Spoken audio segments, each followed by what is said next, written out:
The next 365 days ending explained. Does Laura get her happily ever after? The next 365 days plot synopsis. After the shooting, an uneasy truce is agreed between the two sides. Massimo is angry after the death of his brother and tells his rivals to leave. Adriano is dead while Laura is alive. In fact, Laura has fully recovered from her gunshot wound last movie, and beyond a few mentions it's never brought up again. Laura and Massimo's relationship is on the rocks, so the former decides to get back into the swing of her career. As she starts to dive into the world of fashion again, Nacho returns and causes Laura to feel conflicted. What will Laura choose to do? Does she stay with the abusive, controlling, toxic Massimo, or does she move across to dating rival gangster Nacho? Or maybe she should just sail away from these toxic men and strike out on her own. Decisions. Does Nacho confess his love to Laura? He does, yes.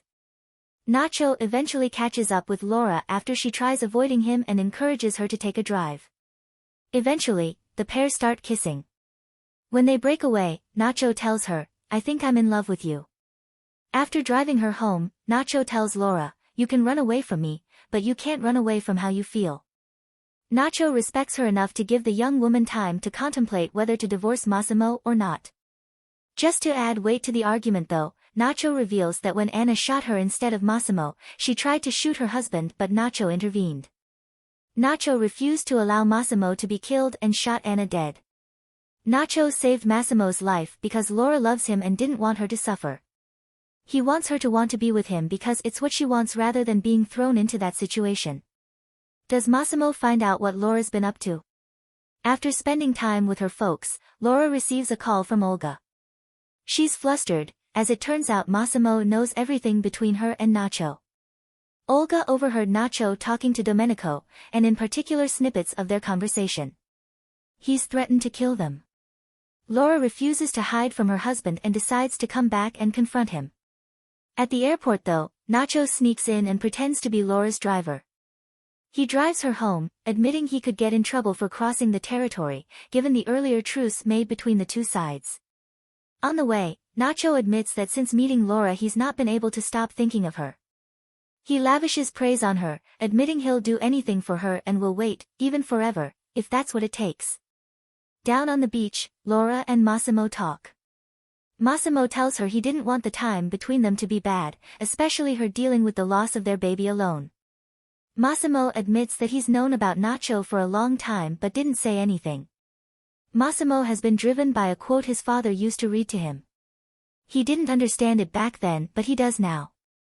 It goes, "If you really love something just let it go. If it comes back, it'll be yours forever.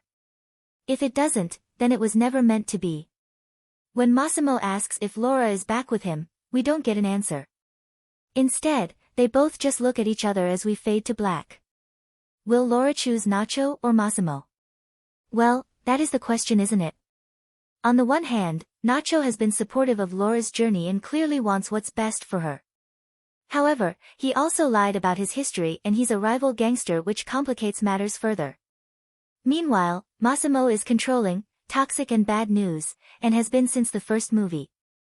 In an ideal world, Laura will choose neither and head off into the sunset alone, but if we'd have to wager a guess over who she chooses, surely it'll be Nacho. This choice could then spark up a big gang war before seeing Nacho as a bloodlusting villain and jumping back to Massimo again. Unfortunately, we're not going to get any answers in this movie, so I guess we'll have to wait and see what's in store for us next in this ongoing franchise.